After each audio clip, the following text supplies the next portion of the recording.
And here we have f of xy. It's a differentiable function. That just means we can take derivatives. So in particular, we can take partial derivatives. It's a nice function. And it satisfies that f of t cubed minus t plus 1, comma 2 minus t squared is equal to negative t to the fourth plus 4t cubed minus 4t. And we're asked the question, find f sub x at 1, comma 1. Now, our notation here, f sub x, this is another way of saying, aha, we're asked to find partial f, partial x at 1, 1. So in other words, we're after information about a derivative. Then there's a note. If you look at the parametric curve x of t, y of t, which is t cubed minus t plus 1, comma 2 minus t squared, it crosses itself at the point 1, 1 at two values of t, namely at positive 1 and negative 1. Now, that's very useful. If you were to plot the picture of what this parametric curve is doing, not that you need to, what happens is it does this kind of a loop. And this right here is at the point 1, 1.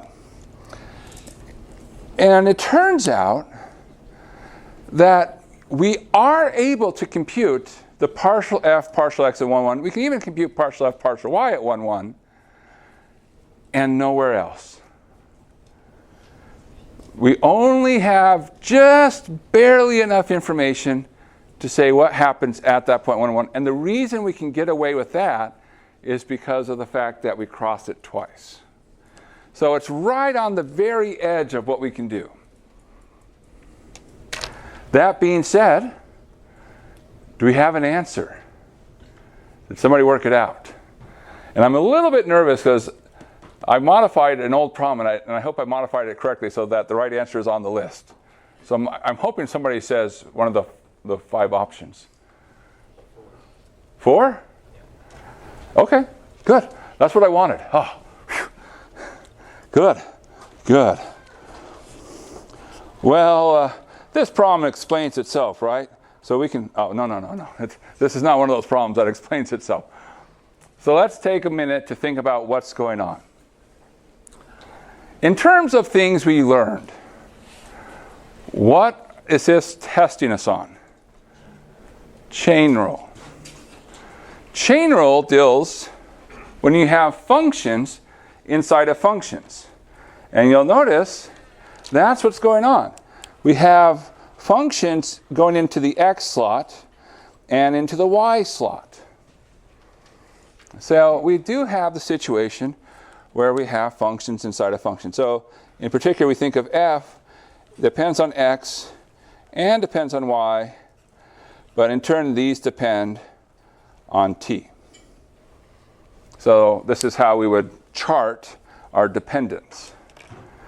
Now, when I make a tree, I like to put, okay, what are the corresponding derivatives? There's f sub x, f sub y. Now, how does f depend on x? How does f depend on y in terms of our change?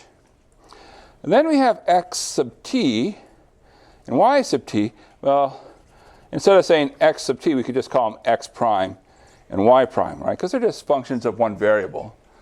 Do we know what x prime and y prime are? What is x prime? X prime is 3t squared minus 1. How about y prime?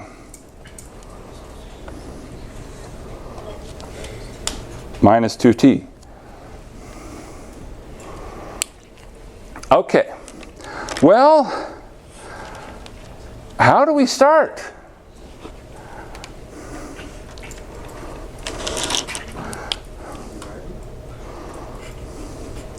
So we have our equation they gave us. What do we do with this equation?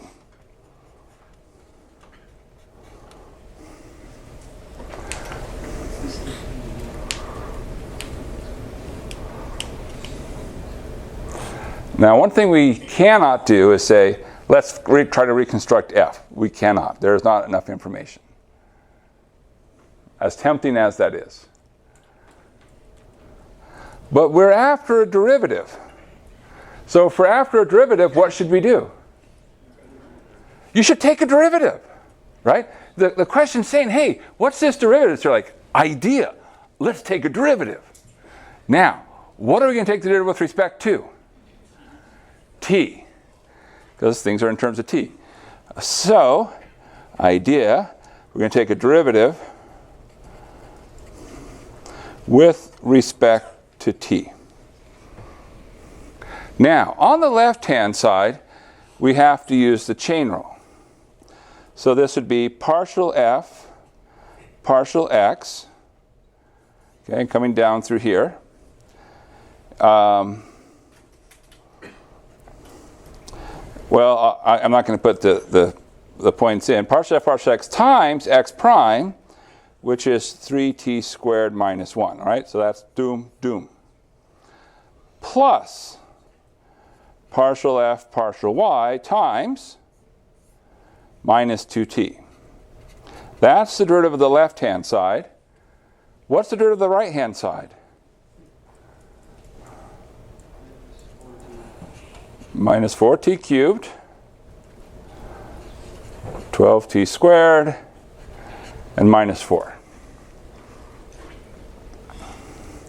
So we took a derivative with respect to t. Now what should we do? Is there any other clues floating around? We should plug in. Do we know which points or which values of t we should plug in? Does it maybe tell us some points to look at? Plug in 1, plug in negative 1. So if we plug in 1, then we're talking about partial f, partial x at 1, 1 times 3 minus 1 makes 2. Partial f, partial y times minus 2 equals minus 4 plus 12 minus 4. Plug in negative 1. Partial f, partial x at 1, 1 times 2, because negative 1 squared is still 1, plus partial f, partial y. Negative 2 times negative 1 is now positive 2. And on this side, we'll have negative 4 times negative 1 cubed, which makes us a positive 4, plus a 12, minus 4. Now, which one of these are we after? We're after partial f, partial x. So right now we have two equations and two unknowns. So we'd like to get down to one equation, one unknown, and in particular, we want to get to the unknown that we like. So, question, is there a way to combine these two equations so that the partial f, partial y part disappears? And if so, what are we doing?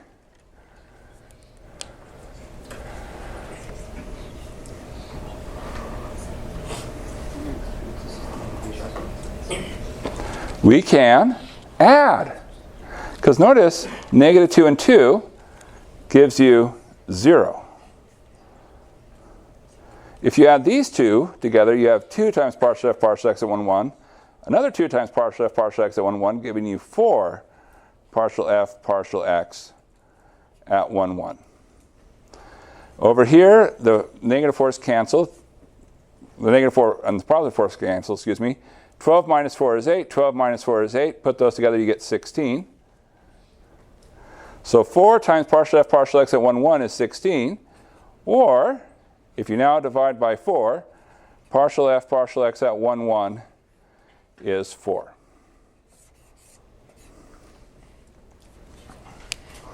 And there's our answer. Woohoo! It works. The theory works. So this is an old quiz problem. This was a fun one to write. I like this problem. I wrote this one. So any questions? I will say, if you do the practice quiz, you get lots of practice with chain rule. Yes, I see your hand up. So if there are multiple values of y and a value of x, how is this a function? Like that drawing you have. Well, this right here. This is not a function. What is this? This is a parametric curve. So the question is, how is this a function? And it's not a function if you were to graph it. It's not y as a function of x. But it is a curve, because what's happening is that you have a particle traveling along the curve, and it's just that the curve crosses itself. And so parametric curves are allowed to cross themselves. And it's the very crossing that gives you information. So you know information about the value of the function on top of the curve. You have no idea. Away from the curve, you don't know what the function is at all. You have no information. You can make no conclusions. But on the curve, we know what's happening. And it's because of the chain rule and because that we go through twice. Essentially, we go through in two different directions. And then we combine that with what we learned from the chain rule, that we can extract information from what must be true there. If you were to phrase this in terms of what we talked about last time, essentially what you're doing is you're saying, I can roughly figure out what's a tangent line to my surface as I go through at -1. I can also figure out a tangent line to my surface at +1. Now I have two tangent lines, and I can put those together to make a tangent plane, which is what ultimately is going on. That's not, I know that was not what you really, the point of your question, but I like to talk about things. I go off on tangents. That's why they let me teach calculus so much. So now you know the secret. If you want to be a calculus teacher, you too need to start to learn to go off on tangents. So, yes? Why do you get partial x and partial y? Here? Yeah. So we're coming back to our chain rule. So our function is ultimately a function of t. But there's some unknown function f of xy, which we don't know what it is. But what we can do is we can use the chain rule to say, well, if I want to understand how the left-hand side changes with respect to t, there's two ways that t is affecting the function. And so I say, well, it's affecting the function through x. So I say, well, okay, how does f change with respect to x? How does x change with respect to t? That's the sort of portion of the x portion of the function that t is having an effect on. But there's also a y portion. And I want to be careful to call this y portion x portion. But ultimately, it's that t has an effect through both slots. So you have to account for that. And it's a very chain rule. So ultimately, this is almost straightforward chain rule on the left-hand side. All right. Well, let's get to it today. And we'll start with our quote for today from Montgomery Scott,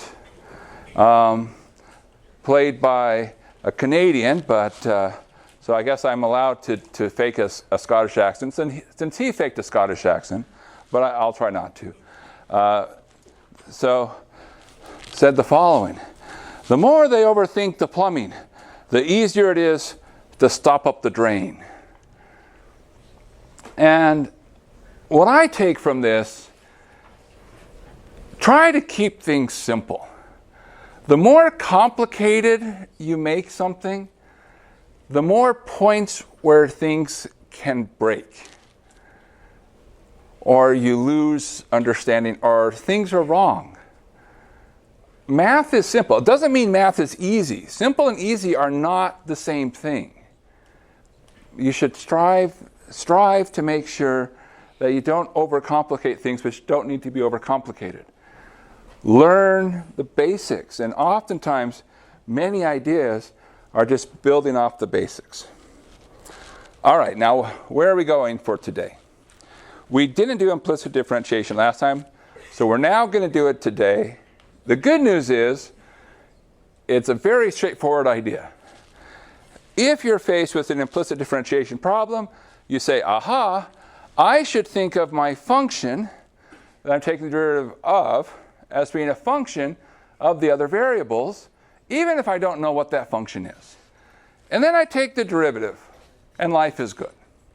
So the actual process is very straightforward. That's the whole thing. That's the whole story. We'll talk about that in a few minutes. Then we're going to get to talk about the gradient. Now, the gradient looks like a collection of partial derivatives. And the reason it looks that way is because that's what it is. So if you have a function, the gradient of that function is the collection of partial derivatives. Now, why do we do this? Well, essentially, we're going to argue that the gradient, in some sense, is the closest thing we can have to acting like what the derivative should be. So it's the derivative for us, in a certain sense. We're going to build off of this in the last part of the course, but we'll start here. Once we have the gradient, we're going to get into something called directional derivatives. And so the idea with directional derivatives, we talked about the derivative with respect to x. We've talked about the derivative with respect to y. We can think about that as saying, oh, what happens if I move in the x direction? Or, oh, what happens if I move in the y direction? But now we can ask a different question. What happens if I move that way? Do I go up? Do I go down?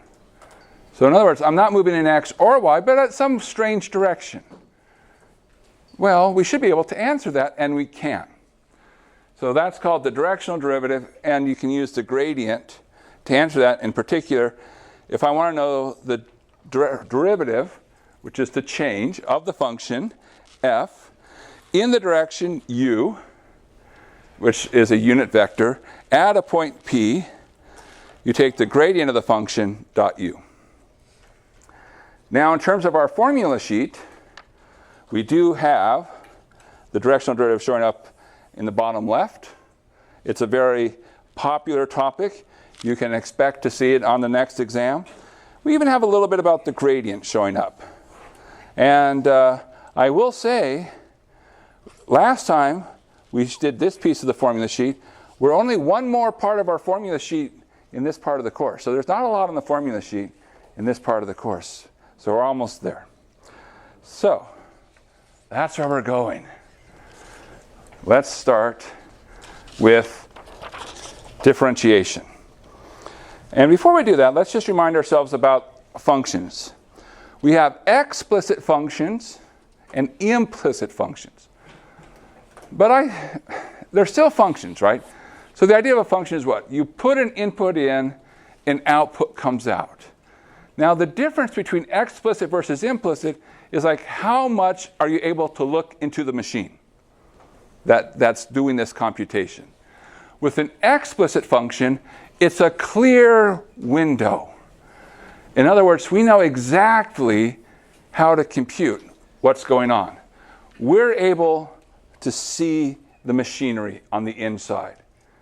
So, an example is z equals e to the x plus cosine xy plus y squared. Notice over here on the right-hand side, all of this is a function of x and y. So it's like, I see how you're computing the output based on the input. No mysteries there. In implicit function, again, we put in our input, we get our output. So it's the same process, right? Something comes in, something comes out. Something comes in, something comes out. But the difference is, now there's a lead lining blocking our vision. Even Superman with his X-ray vision cannot see what's going on inside the machine. It's mysterious.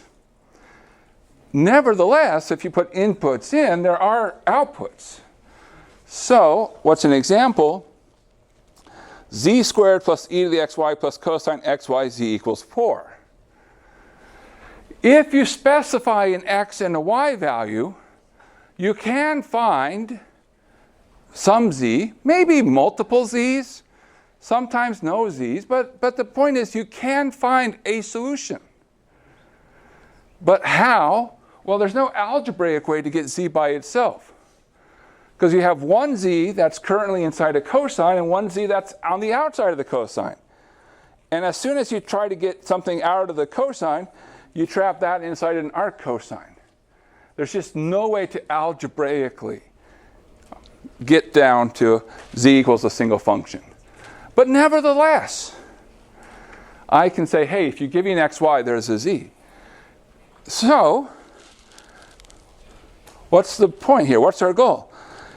Because z depends on x and y, we can try to ask the question, well, how is z changing with respect to x and y?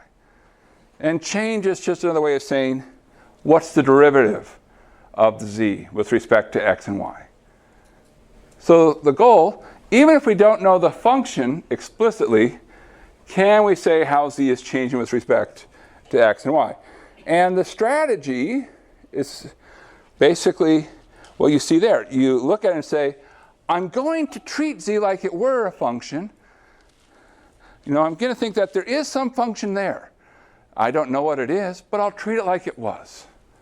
And then I'll take the derivative of both sides. So we treat z as a function of x and y, take the derivative of both sides, rearrange to get the answer. Now, there are formulas out there for implicit differentiation. Oh, implicit differentiation is you take this over that, throw in a minus sign. For me, I'm to the point where I've run out of space. And I find that instead of trying to memorize lots of formulas, this is a case where it's easier to memorize the process. And that's what I'd encourage you to do. Memorize the process. And then you can carry it out. And then you can adapt to any situation you might find yourself in. All right, any questions about the theory before we go to the example? Or if you like, to the practice? Okay, so the practice. We're asked, find partial z partial x and partial z partial y given z squared plus e to the xy plus cosine xyz equals 4. Okay. Now, a couple of things before we jump in. Notice the z is upstairs. So that says we're taking the derivative of z.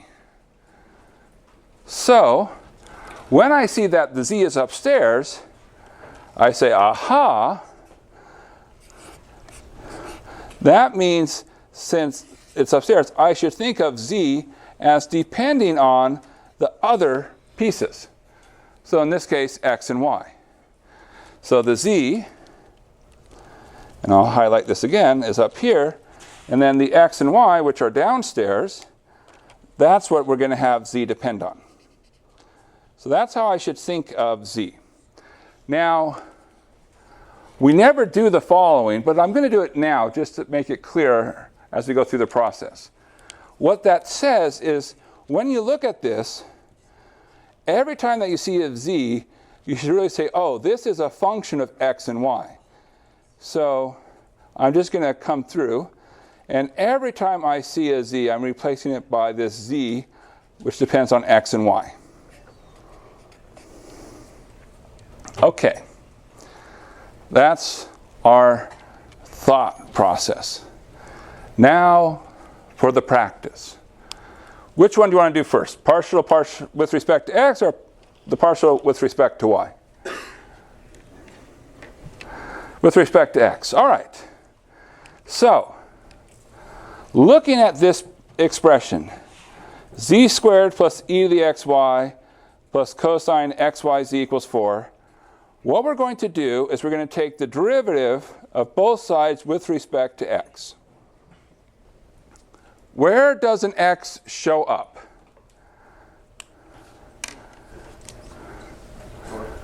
Sorry, what? Well, where does x show up? How many times do we need to worry about x in this expression? Well, certainly it shows up where we see an x. Anywhere else? Where we see a z. right? Because z depends on x, right? There's this secret of x. What about these y's? What do we do with those? They're constants. So essentially, if you're taking the derivative of z with respect to x, the z and the x are the only things you care about. Everything else is along for the ride. You treat them like constants. Okay, so what's the derivative of z squared? With respect to x. Derivative of z squared with respect to x is 2z, dramatic pause as if there's more to write down,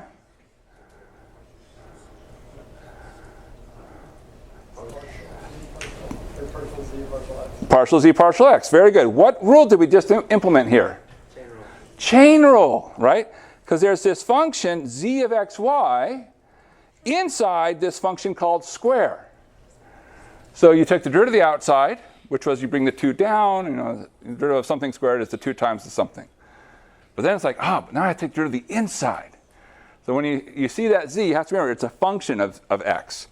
Okay, now we go to the next piece. What's the derivative of e to the xy with respect to x? Y e to the xy? Yeah, so it'll be e to the xy, right? So if you have an exponential function, derivative of that is the same thing times the derivative of the upstairs with respect to x. And y is a constant here, so it'll come down. All right, our last piece. Derivative of plus cosine of xyz. What will that be? So negative sine, derivative of cosine is negative sine of, what do we plug in here? I kind of gave it away because I kind of gave you the right amount of space. XYZ. Leave the inside alone. Are we done? No. We're doing the chain rule. Now we have to take the derivative of the inside. To take the derivative, excuse me, to take the derivative of the inside, what rule do you need? Product rule, right? Because we're now to the point where we're taking the derivative of the inside. Okay, so product rule. What's the derivative of x? 1. Then there's everything else. Derivative of y, we don't have to worry about, that's 0. Okay, so derivative of the first times the second plus the first, the xy, times the derivative of the second. Well, what's the derivative of z with respect to x? It's the derivative of z with respect to x, partial z partial x. All right, are we done? And why not? You got to do the other side. You got to do both sides. What's the derivative of 4 with respect to x? 0. Don't forget. Got to take derivative of both sides. And derivative of constants are still 0. What's true in Calc 1, it's true in Calc 3. Now, we're not done. We're not out of the woods. After you've taken the derivative, you've done the hard part. But we need to solve for partial z partial x. So we say, hey, we got to get these pieces and basically solve for them. We want to get down to 1 partial z partial x. Now here's the good news. You can always do the following. It's just a matter of rearrange. So in this case, you probably would distribute. So you get 2z partial x plus y e to the xy minus, my handwriting is terrible, minus yz sine of xyz minus xy sine of xyz partial z partial x. So I'm distributing through up here. All that equals 0. Now, there's 2 pieces which have a partial z partial x. I'll leave those where they are. Anything without a partial z partial x, move it to the other side. So that's your strategy. After you've taken derivatives, everything with the derivative that you need goes to one side. Everything with the derivative you don't need goes to the other side. So what do we have? Well, with these 2 pieces, they have something in common. What's the common thing? The partial z, partial x. So since they're together, we'll factor that out. 2z minus xy sine of xyz times partial z, partial x is equal to, we see what went across, yz sine of xyz minus y e to the xy. And now, a division, and you're done.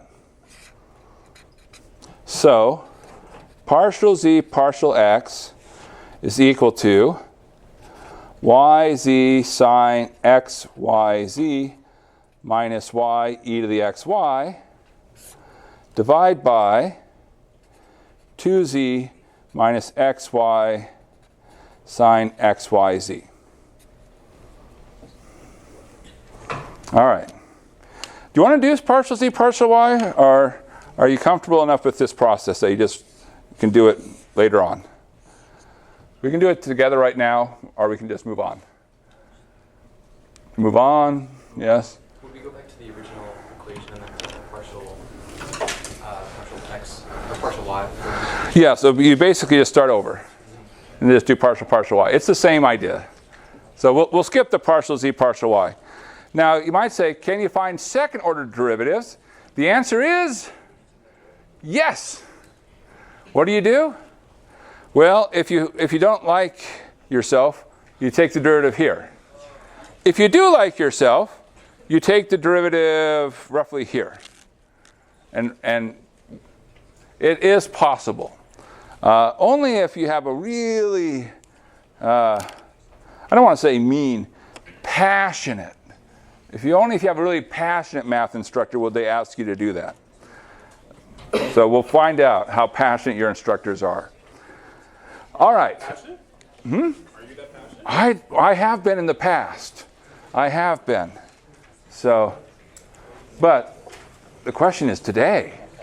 It's a roller coaster of emotions whenever you're taking a calculus class. Okay, so gradient, that's our topic for today. Now, when we think back to Calc 1, we talked about tangent lines. And so I wrote down a tangent line, and it says, well, if you look at a tangent line, you have some pieces. Your y minus the function of a is f prime of a times x minus a. And you say, well, f prime of a, that's like your derivative, the rate at which things are changing. And the x minus a, that's the change you have. And like, okay, cool. So, can we do something similar? Maybe we have a change in input. What would be the corresponding thing that goes here when we're talking about multivariable functions?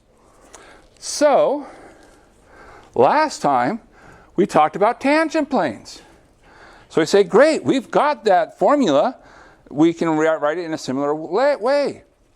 Z minus that function at AB is f sub x AB times x minus a plus f sub y AB times y minus b. Which, if you stare at it for a long time, you say, you can turn that into a dot product. So it's the dot product of two vectors. Remember, dot product, multiply the first entries, you multiply the second entries, and you add them up.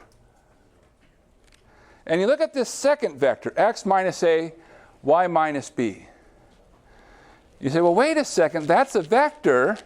That represents the change from where I'm at, xy, to my point AB.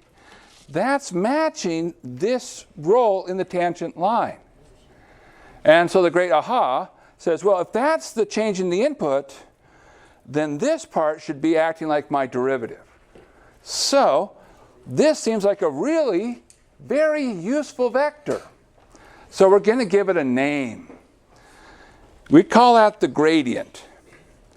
So what is it? Well, you're just collecting partial derivatives. So when you look at it, the gradient of a function of two variables is partial f, partial x, partial f, partial y. For a function of three variables, again, you just sort of start stacking your sorts, right? If you have x, y, z, partial f with respect to x in the first entry, partial f with respect to y in the second entry, partial f, partial z.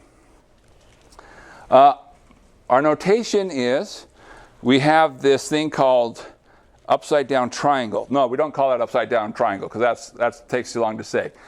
We call it del. If you're very classically trained, there's another word called nabla, but that sounds a lot harder to say. And essentially, it stood for like an ancient Greek harp. That was the shape.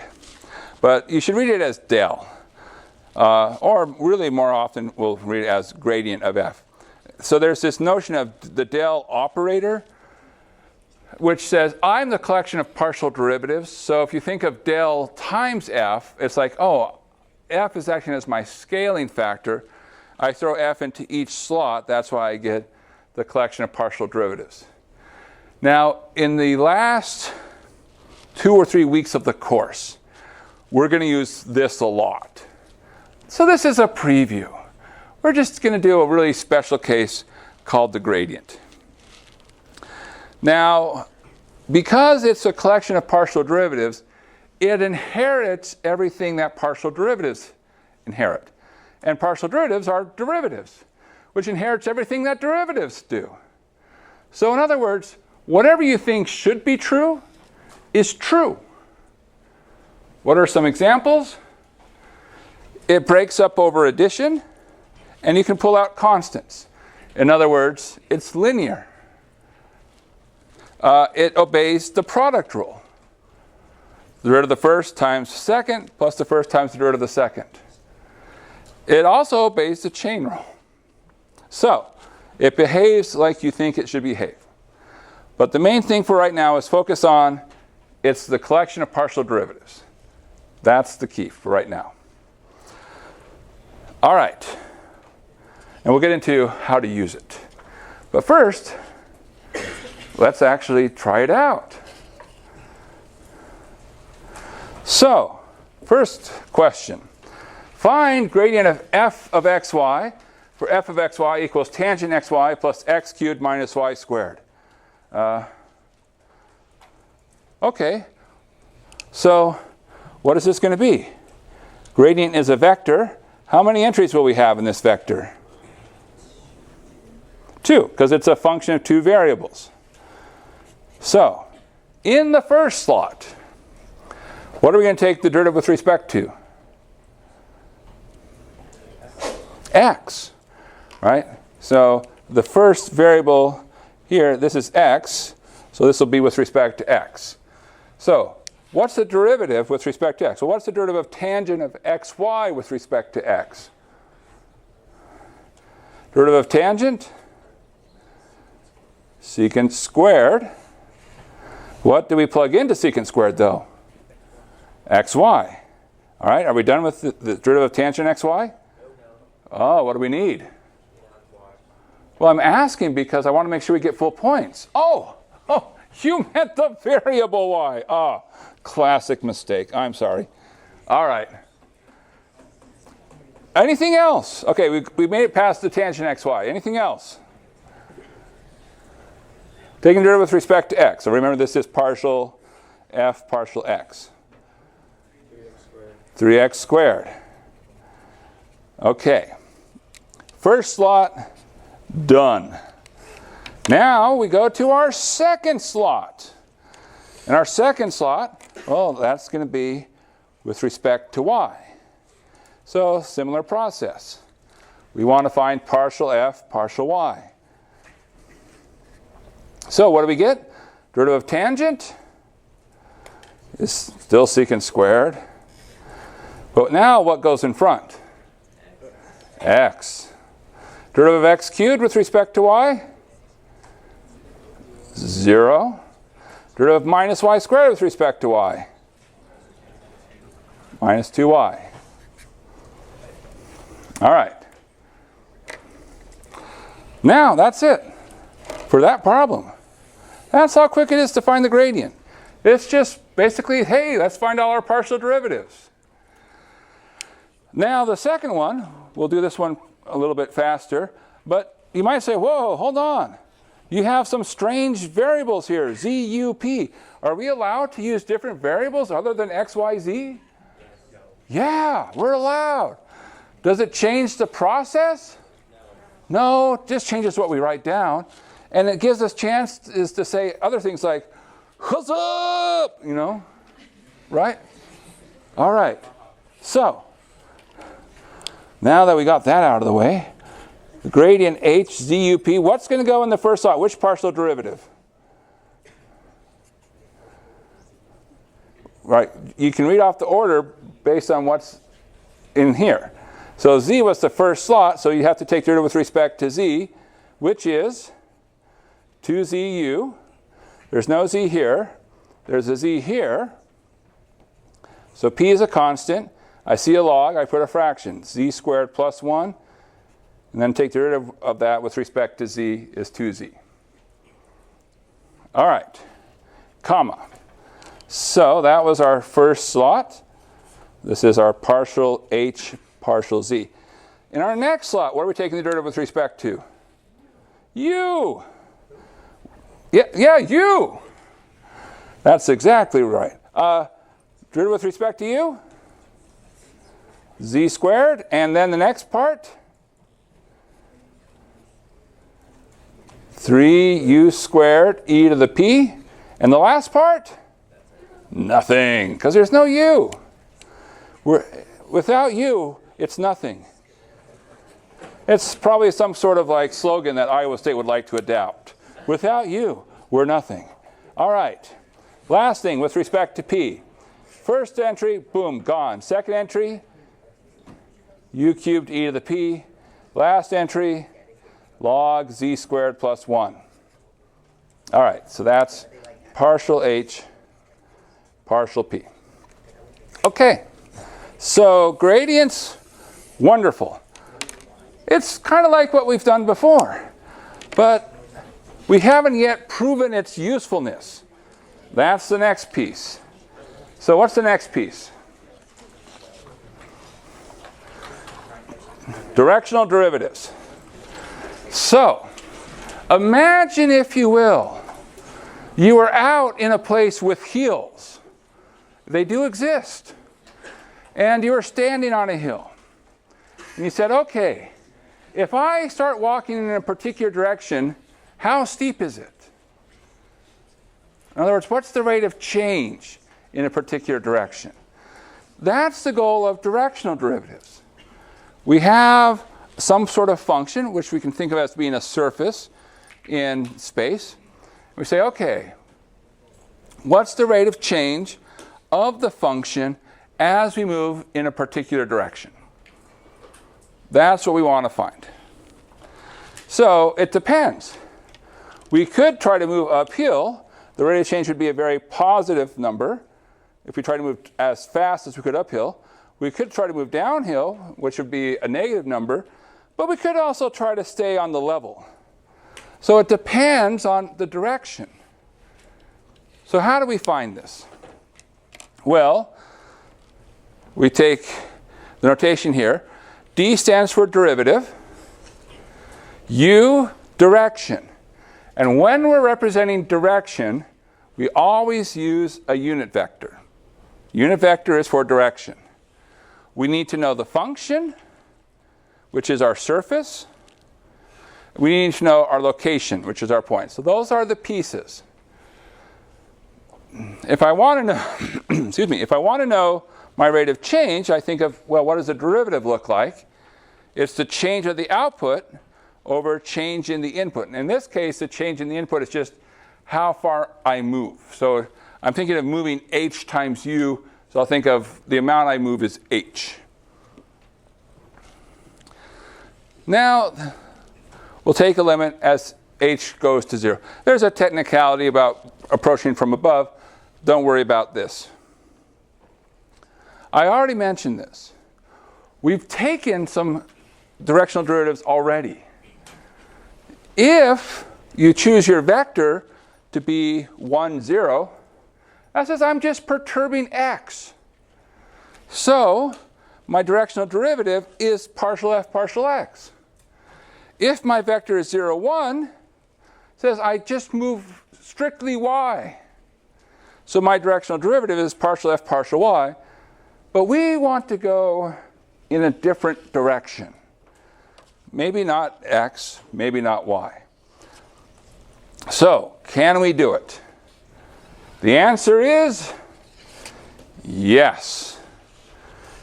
If you have a nice function, the punchline is, if you have a nice function, it's the gradient.u. So, a big takeaway here is that the gradient is storing information about how the function behaves in any direction. And we're going to spend the next lecture getting into that. But first, why is this true? So, if our function is nice meaning we can find a flat tangent plane, we're differentiable, then our f of xy minus f of ab, it's approximately partial f partial x ab plus partial times x minus a plus partial f partial y ab times y minus b. So we have our point, we have our vector, then we say, well, what does p plus h times our vector look like? Well, that's another point, a plus hs, b plus hc. In other words, we just perturbed our point. Now, we say, well, we had this piece before. This was our change in our output over how much did we move. Now we just plug in there all our pieces. So we say, okay, let's look at x minus a and y minus b, and we're plugging it into here. We clean it up. And after we clean it up, what do we see? Well, the a's cancel. The b's cancel. Everything upstairs now has an h, and there's an h downstairs. So it becomes approximately the derivative with respect to x at ab times s, that's the piece of your vector, derivative of f with respect to y at ab times t, the other piece of your vector, which is the gradient dotted with u. Now, there is, of course, approximations going on here, but this is the beauty of calculus. As h gets small, your approximations, they straighten out. They become equal signs. And that's where we get our nice conclusion. Now, when you're doing directional derivatives, I would say a big issue people have is making sure you find the right vector for u. You have to make sure it's pointing in the right direction, and it has to be a unit vector. But other than that, directional derivatives become very straightforward. It's a gradient dot a vector. And that's where we're going to pick up next time.